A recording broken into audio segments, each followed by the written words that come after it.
पिछले एपिसोड में हमने देखा कि सृष्टि पहली बार कार्तिक के ऑफिस में आई हुई है। कार्तिक के आलीशान कैबिन को देखकर सृष्टि बहुत ज़्यादा खुश होती है। उसके नेम प्लेट पर लिखा हुआ था CEO मिस्टर कार्तिक सक्सेना।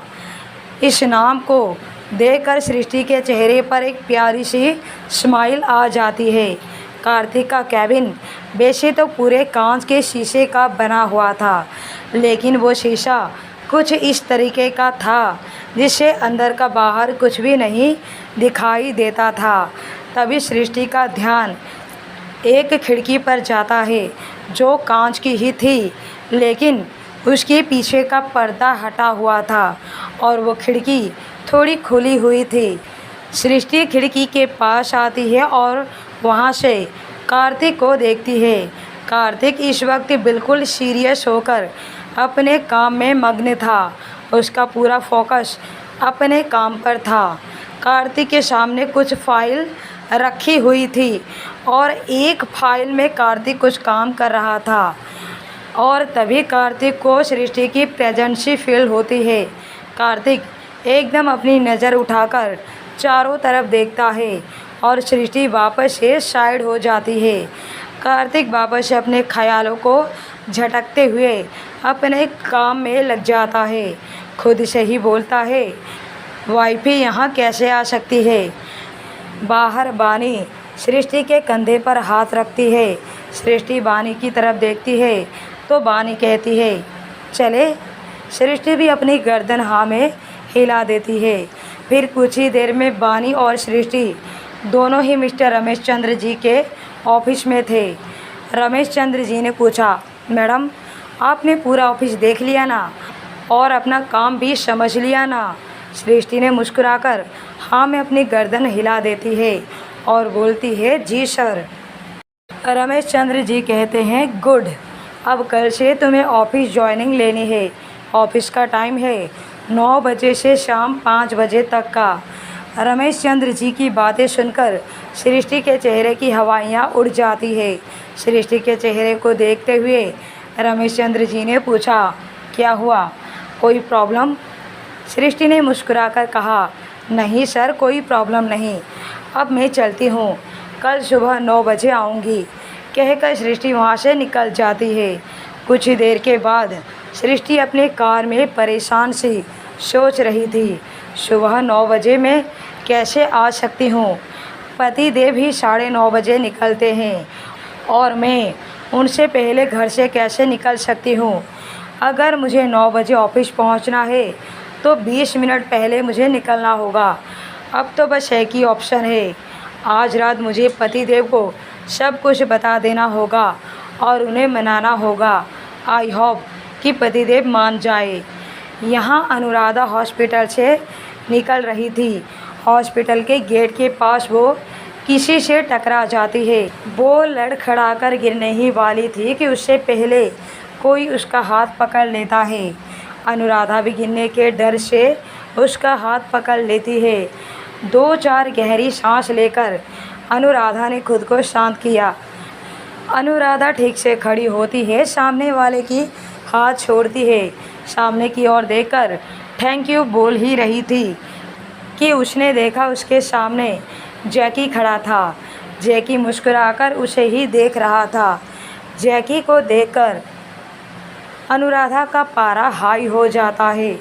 उसने गुस्सा होते हुए कहा, तुम्हारी हिम्मत भी कैसे हुई मेरे सामने दोबारा आने की। इतना कुछ बोलने के बाद भी आज मेरे सामने मुस्कुराकर खड़े हो। जैकी ने उसी तरह मुस्कुराते हुए कहा, मैंने तो वही कहा था जो सच है। सोचो, जिस दिन तुम मेरे साथ डिनर पर आई थी उस दिन मैं चाहे तुम्हारे साथ कुछ भी कर सकता था, लेकिन नहीं, मैंने ऐसा कुछ भी नहीं किया। करता तो उसमें तुम्हारी भी मर्ज़ी शामिल होती। अनुराधा उसे सवालियात नज़रों से देखने लगी तो जैकी ने अपने कदमों को अनुराधा की तरफ बढ़ा दिया। उसके करीब आकर कहा, क्योंकि तुम अपनी मर्ज़ी से मेरे साथ डिनर पर आई थी और आगे कुछ भी होता तो सबको यही लगता कि तुम्हारी मर्ज़ी से ही हुआ है। दुनिया मेरे बात पर यकीन करती पता है क्यों? क्योंकि तुम्हारी माँ एक अय्याश औरत है और उसके गुण तुम में आना स्वाभाविक है। अनुराधा एक बार फिर टूट जाती है और न चाहते हुए भी उसकी आंखों के कोने से एक आंसू की बूंद लुढ़क जाती है। अनुराधा ने गहरी सांस लेकर खुद को कंट्रोल करती है और जैकी के सीने पर हाथ रखते हुए उसे ज़ोर से धक्का दे देती है। जैकी लड़खड़ा जाता है। जैसे ही जैकी संभल पाता उससे पहले ही अनुराधा एक ज़ोरदार थप्पड़ उसके गाल पर जड़ देती है, जिससे जैकी ज़मीन पर गिर जाता है। अब जैकी गुस्से से उठता है और गुस्से से अनुराधा की तरफ बढ़ता है। उसने अनुराधा को मारने के लिए अपना हाथ उठाया ही था और अनुराधा ने भी डर से अपने दोनों हाथों को क्रॉस करके अपने चेहरे के आगे कर लेती है और थोड़ा सा झुक जाती है, कस कर अपनी आंखें बंद कर लेती है। लेकिन जब कुछ देर तक अनुराधा को कोई हलचल महसूस नहीं होती तो उसने अपनी आंखें खोलकर सामने देखती है तो 2 से 3 बॉडीगार्ड जैकी को पकड़ रखा था। उसमें से एक बॉडीगार्ड ने कहा, डोंट वरी मैडम, आपको घबराने की कोई ज़रूरत नहीं है, आपको कोई हाथ नहीं लगा सकता। अजय सर ने स्पेशली हमें आपकी सिक्योरिटी के लिए रखा है, आप घर जाइए, इसे तो हम संभाल लेंगे। तभी अनुराधा की कार उसके सामने आकर रुकती है। एक बॉडीगार्ड जाकर कार का दरवाज़ा खोलता है। अनुराधा कार में बैठने के लिए जा ही रही थी कि वापस जैकी के पास आती है। उसे एक और ज़ोरदार थप्पड़ उसके गाल पर जड़ देती है। जैकी उन बॉडीगार्ड से छूटने के लिए छटपटा रहा था। अनुराधा जैकी को घूरते हुए कहा, क्या कहा था तुमने उस रात मुझे कि मैं कभी किसी की बीवी नहीं बन सकती, कोई मुझसे शादी नहीं करेगा। मुझे अपनी रखेल तो बना सकता है लेकिन बीवी नहीं बनाएगा। तुम जानते हो जिन बॉडीगार्ड ने तुम्हें पकड़ रखा है वो बॉडीगार्ड मेरे भाई के नहीं, मेरे पति के हैं। हाँ, मैं शादीशुदा हूँ, किसी की पत्नी हूँ, किसी के घर की इज्जत हूँ, किसी के ख़ानदान की बहू हूँ मैं। अब दोबारा मेरे आसपास भटकने की कोशिश भी मत करना, वरना मेरे पति तुम्हें जान से मार डालेंगे। पति शब्द पर अनुराधा ने ज़्यादा ही जोर देते हुए कहा। इतना बोलकर अनुराधा गुस्से से पलट जाती है और कार में जाकर बैठ जाती है। अनुराधा को जिसने बताया था कि वो अजय का बॉडीगार्ड है, जिसने कार का दरवाज़ा खोला था और अनुराधा की सारी बातों को ध्यान से सुन रहा था, वो बॉडीगार्ड के चेहरे पर एक तिरछी स्माइल आ जाती है। उस बॉडीगार्ड का नाम अक्षय राव था।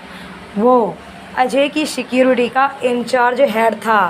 अक्षय के ही अंदर अजय की सारी सिक्योरिटी होती थी। अक्षय यहाँ पर अपनी सारे बॉडीगार्ड के काम को देखने आया हुआ था कि तभी उसे जैकी को अनुराधा से लड़ते हुए देख लिया था और झट से उसने उसे पकड़ लिया। अक्षय जैकी को देखा जो बॉडीगार्ड से छूटने के लिए छटपटा रहा था। अक्षय उसे देखकर अफसोस जताते हुए बोलता है, बहुत बड़ी गलती कर दी तुमने।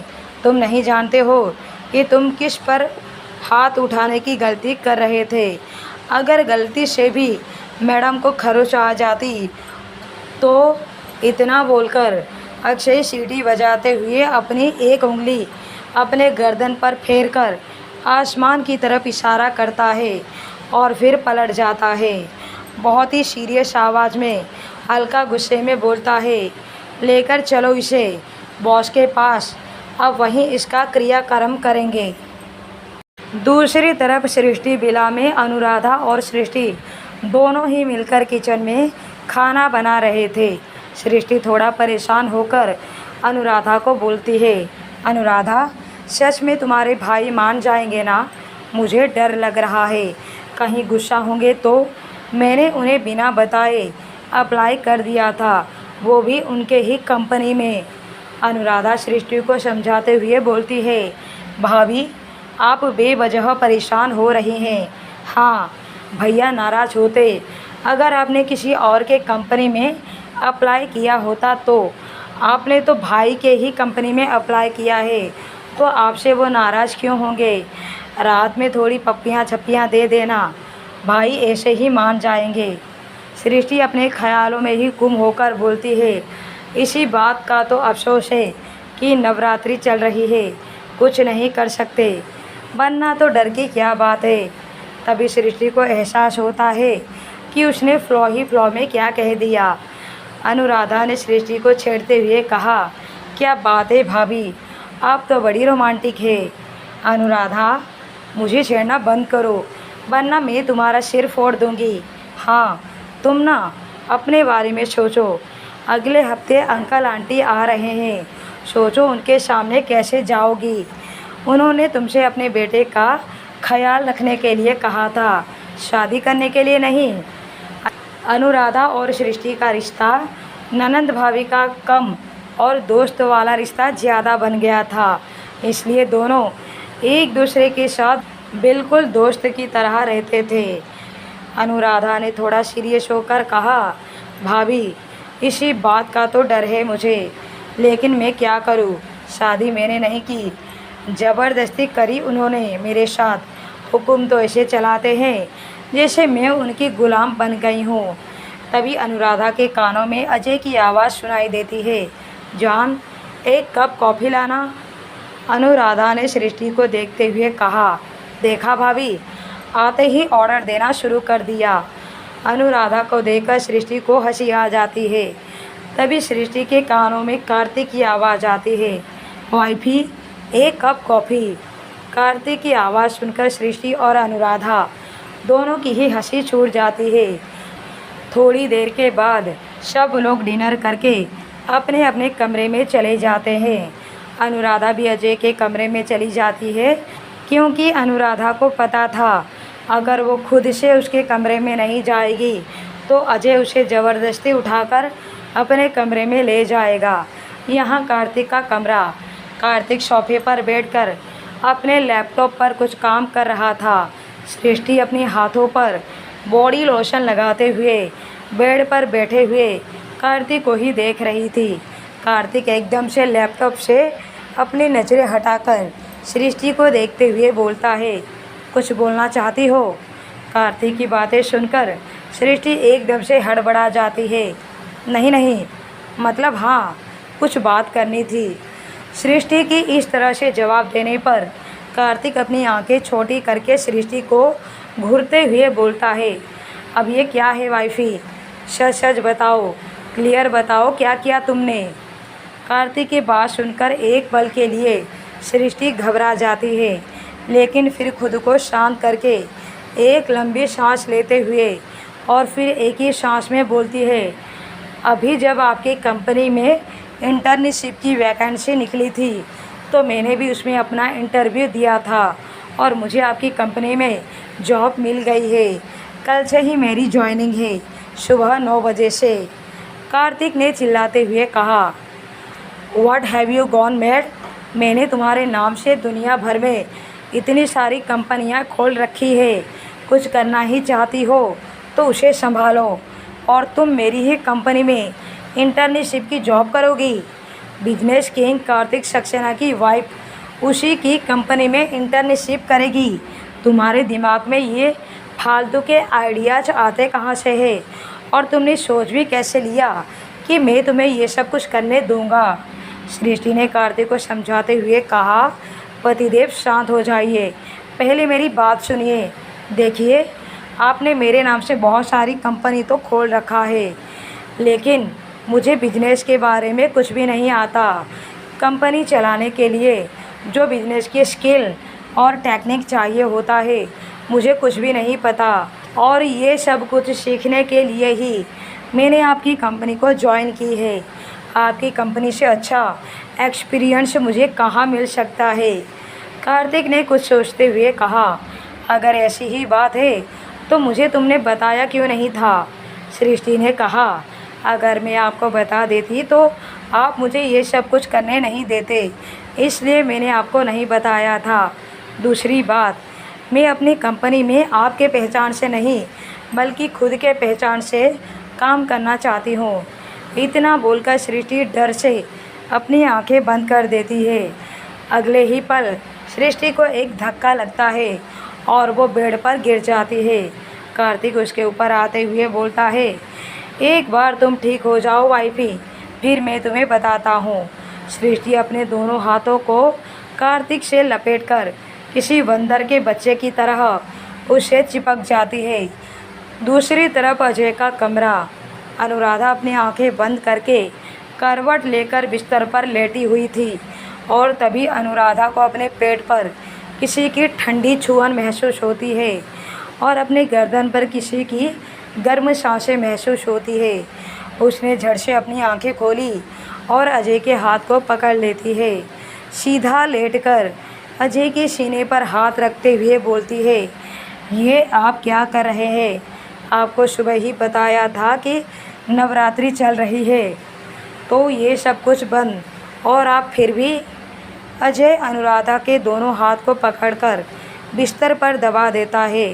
फिर अनुराधा के गर्दन पर ज़ोर से बाइट करते हुए बहुत ही मदहोशी के साथ अनुराधा को बोलता है, जिस दिन तुम जैकी के साथ डिनर पर गई थी उस दिन क्या हुआ था? अजय की बात सुनकर अनुराधा अपनी जगह जम जाती है। अनुराधा को कुछ ना बोलते हुए देखकर अजय वापस से अनुराधा के गर्दन पर बाइट कर देता है और ज़ोर से स्मूच करते हुए पूछता है, मैंने तुमसे कुछ पूछा जान? अजय के शब्द अनुराधा के आंखों के सामने फिर से वही नज़ारा लाकर खड़ा कर देता है जिनसे अनुराधा की ज़िंदगी बदल गई थी, और नज़ारा अनुराधा की आंखों में आंसू ला देता है और अनुराधा खुद को रोने से रोक नहीं पाती। अजय के सीने से लगकर रोते हुए बोलती है, वो जैकी ने। अब आगे की कहानी सुनने के लिए बने रहिए लव आफ्टर डिवोर्स पर।